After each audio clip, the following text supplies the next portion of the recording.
Right, okay, ఒకసారి బయట play చేయండి అమ్మా.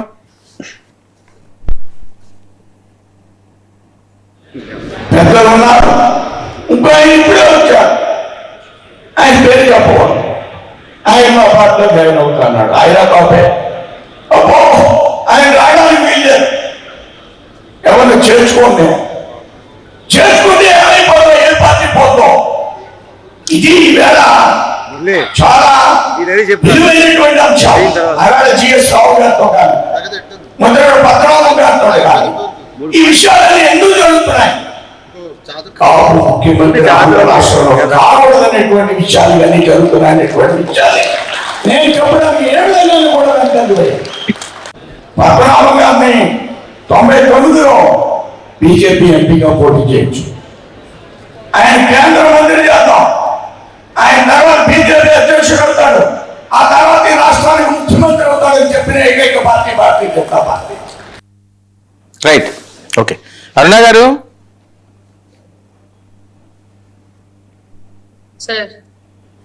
ఓకే, విన్నారు కదా, బయట ఎవరో కానివ్వరు అని చెప్పి బీజేపీ ఆయనే మాట్లాడడం, మాజీ ఆయన బీజేపీ అధ్యక్షుడు కూడా. సో ఇది బాగా ఉదయం నుంచి కూడా సోషల్ మీడియాలో బాగా ప్రచారం జరుగుతుంది, మీరు కూడా చూసే ఉంటారు. ప్యానెల్లో ఉన్న పెద్దలకి, డబుల్ నైన్ టీవీ వీక్షకులకి నమస్కారం సార్. నమస్తే.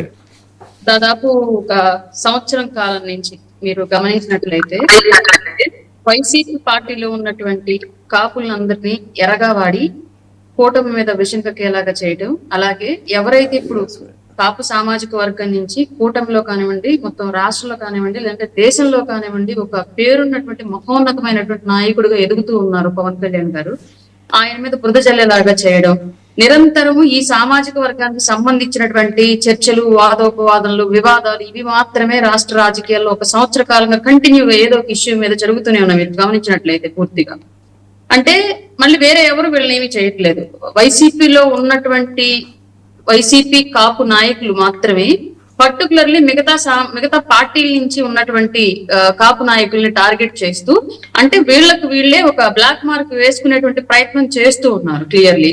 ఇది కేవలం పార్టీ పరంగానే చెప్పాలి, దీని సామాజిక వర్గం అని చెప్పేసి నేను క్లియర్ గా అనట్లేదు.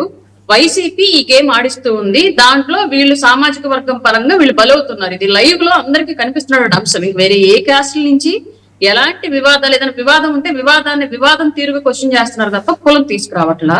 బట్ పర్టికులర్లీ కాపు సామాజిక వర్గం నుంచి ఏమైనా జరిగినప్పుడు మాత్రం అక్కడ పర్టికులర్లీ కులం తీసుకురావడం, దాన్ని అటు తిప్పి ఇటు తిప్పి తీసుకొచ్చైనా సరే పవన్ కళ్యాణ్ గారికి రుద్దడం, కూటమిని బ్లేమ్ చేయాలని ట్రై చేయడం, ఇలాంటి ఎన్నో అంశాలు స్టేట్ లో జరుగుతూ ఉన్నాయి. కాబట్టి ఇవి ఆయన దృష్టిలో పెట్టుకుని ఇలా మనమే ఏదో ఒక నెగిటివ్ క్రియేట్ చేసుకుంటున్నాం కాబట్టి మన వర్గం నుంచి ముఖ్యమంత్రి అయ్యేటువంటి అవకాశాలు తక్కువ ఉన్నాయి అన్న ఉద్దేశంతో మాట్లాడుండొచ్చు సార్ పెద్ద ఆయన ఇంటెన్షన్ ఇది అయి ఉండొచ్చు.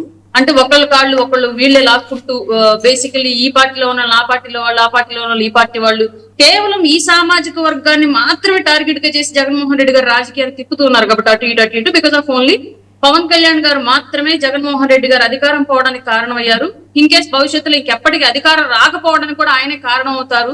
కాబట్టి టార్గెట్ ఆయన్నే చేయాలి.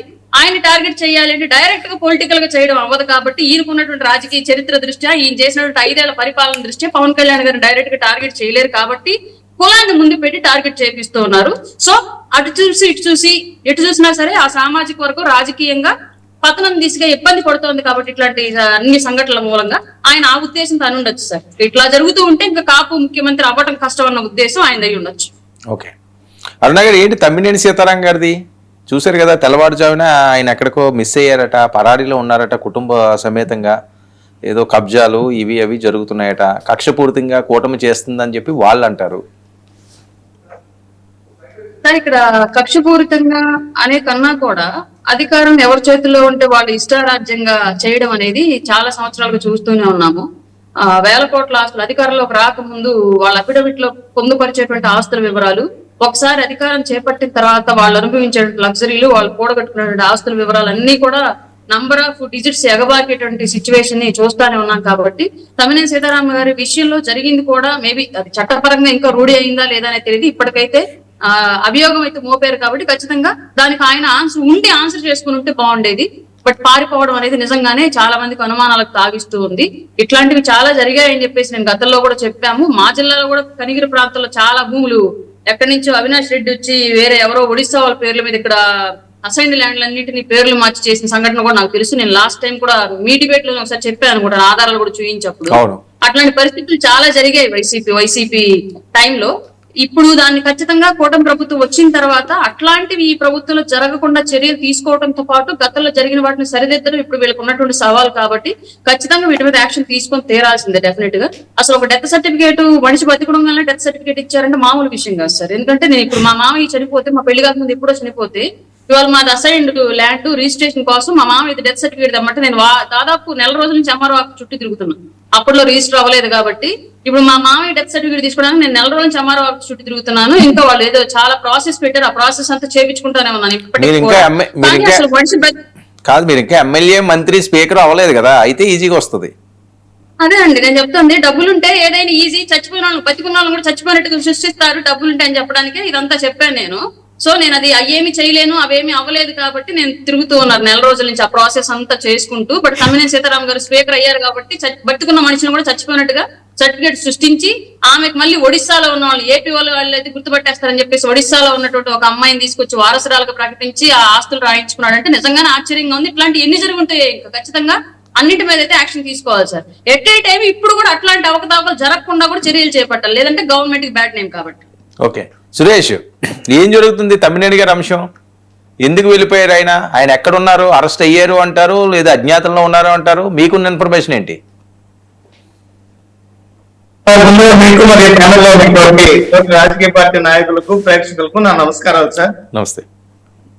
ఈరోజు అంటే ఇప్పుడు వస్తున్నటువంటి వార్తా కథనాల ప్రకారం అంచనా వేయడం కన్నా జరుగుతున్నటువంటి వాస్తవాలు, అక్కడ పరిస్థితులు ఏంటి, వాటి మీద ఆలోచించడం మంచిది. వాస్తవంగా అక్కడ ఈ రకంగా జరిగింది అనేటువంటి కథనాలను చూస్తున్నాం.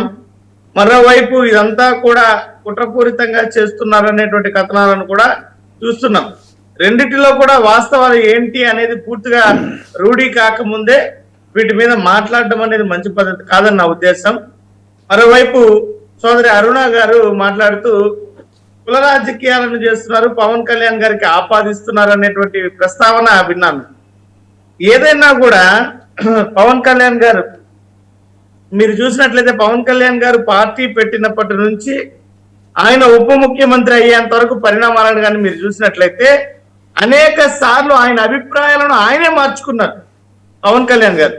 ఎవరు కూడా ఆయన మీద ఏమాత్రం కూడా ఒత్తిడి లేకపోయినా కూడా పవన్ కళ్యాణ్ గారు మీరు చూస్తే 2014 నుంచి 19లో ఒక రకంగా ఉన్నారు, 2019 నుంచి 24 ఎన్నికల వరకు ఒక లాగున్నారు, 2024 ఎన్నికలకు వచ్చేసరికి ఒక లాగున్నారు.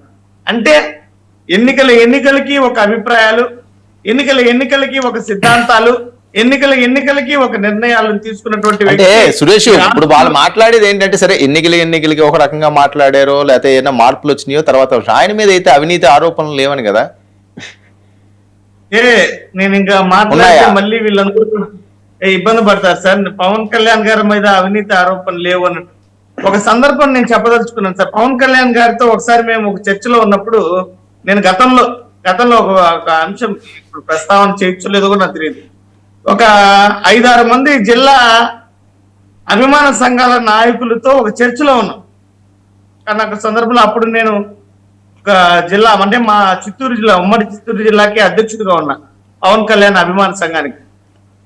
అప్పుడు అక్కడ ఎవరైతే లోటుపాట్లు ఆఫీసులో జనసేన పార్టీ కార్యాలయంలో ఇక్కడ పవన్ కళ్యాణ్ గారి పేరుని చెడగొడుతున్నారు, పవన్ కళ్యాణ్ గారి పేరు చెప్పుకొని ఏదైతే ఈ పార్టీకి చెడ్డ పేరు తెచ్చేటువంటి కార్యక్రమాలు చేస్తున్నారు అనేటువంటి చర్చ జరిగినప్పుడు ఉమ్మడి అప్పుడు ఆనాడు గుంటూరు, ఒంగోలు జిల్లాలు అంటే అక్కడ ఎవరైతే పవన్ కళ్యాణ్ గారు 2014లో ఎన్నికల ప్రచారానికి వెళ్ళినప్పుడు బండిరెడ్డి చందు గారు అనేటువంటి గుంటూరు జిల్లా అధ్యక్షుడు, అదేవిధంగా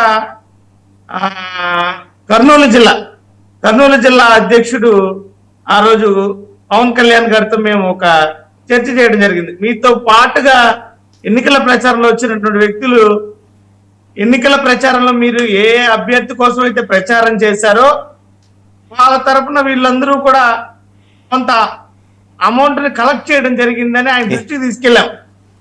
అప్పుడు పవన్ కళ్యాణ్ గారు ఒక మాట, ఎంత పెద్ద అమౌంట్ ఏదో పెద్ద అమౌంట్ ఏమైనా తీసుకోవడం జరిగింది, ఆ వ్యవస్థలు ఉన్నాయి మనకి, పార్టీని మనం మేనేజ్ చేయాలి, దానికి కొన్ని తప్పదు అంటూ మాత్రమే చెప్పారు. నేనే దానికి ప్రత్యక్ష సాక్షిని. అప్పుడు నేనే తలదించుకోవాల్సి వచ్చింది. కొన్ని బహిరంగంగా కొన్ని చెప్పుకోలేము వర్మ సార్. కొన్ని ఏ రకంగా ఉంటాయంటే పవన్ కళ్యాణ్ గారు ఏ రకంగా అనేక సందర్భాల్లో నేనే వాదించా చాలా వేదికల పైన. పవన్ కళ్యాణ్ గారిని ప్యాకేజ్ స్టార్ అంటున్నారు, ప్యాకేజ్ అన్న వాళ్ళకి గుణపాఠం చెప్తామని గట్టిగా వాదించినటువంటి నేనే, నా కళ్ళ ముందరే జరిగినటువంటి వ్యవహారం అది. దీనికి నేనేం ఎదరడం లేదు, ఇదేం అవాస్తవం కాదు. అంటే కాదు, ఇవి అవినీతులా? ఇవి అవినీతులు దోచుకోవడాలా? ప్రతి ఒక్క అభ్యర్థి దగ్గర ఇంత మొత్తం అంటూ ఆ రోజు పవన్ కళ్యాణ్ గారు చుట్టూ ఉన్నటువంటి వ్యక్తులు వసూలుకు పాల్పడినటువంటి వ్యవహారం అది. సరే, పవన్ కళ్యాణ్ గారు చుట్టూ ఉన్న వ్యక్తులు పవన్ కళ్యాణ్ గారు కాదు కదా. పవన్ కళ్యాణ్ గారు ముందర చెప్తేనే పవన్ కళ్యాణ్ గారు దానికి మౌనం పాటించారు. అది ఎలా చెప్పగలమండి? ఇప్పుడు పార్టీ ఫండ్ అన్నది జనరల్ గా ఏ ఎమ్మెల్యేలు ఎవరన్నా సరే ఇస్తుంటారు కదా, అది కామన్ కదా. ఈయన పర్సనల్ గా మిగతా వాళ్ళ మీద ఆరోపణ లేదు కదా అన్నది నా పాయింట్. మీరు మళ్ళీ ఎలక్షన్ లింకులు పెడితే ఇంకా అది నెవర్ ఎండ్ పాయింట్. సార్ ఒకటి వర్మ గారు, పవన్ కళ్యాణ్ మీరు చూడండి, పవన్ కళ్యాణ్ గారు ఎన్నికల సమయంలో మాట్లాడినటువంటి మాటలు ఏవైతే ఉంటాయో, మీరు 2014, 19 నుంచి 24 ఎన్నికల్లో మీరు అనేక అంశాలను ఇప్పుడు మనం కానీ వాటిని మరొకసారి పునఃపరిశీలిస్తే సరే ఓకే, అది అరుణ గారు దానికి తర్వాత సమాధానం చెప్తారు. ఇప్పుడు ఏంటి తమ్మినేని గారు ఏంటి ఎక్కడున్నారు తెలుసా?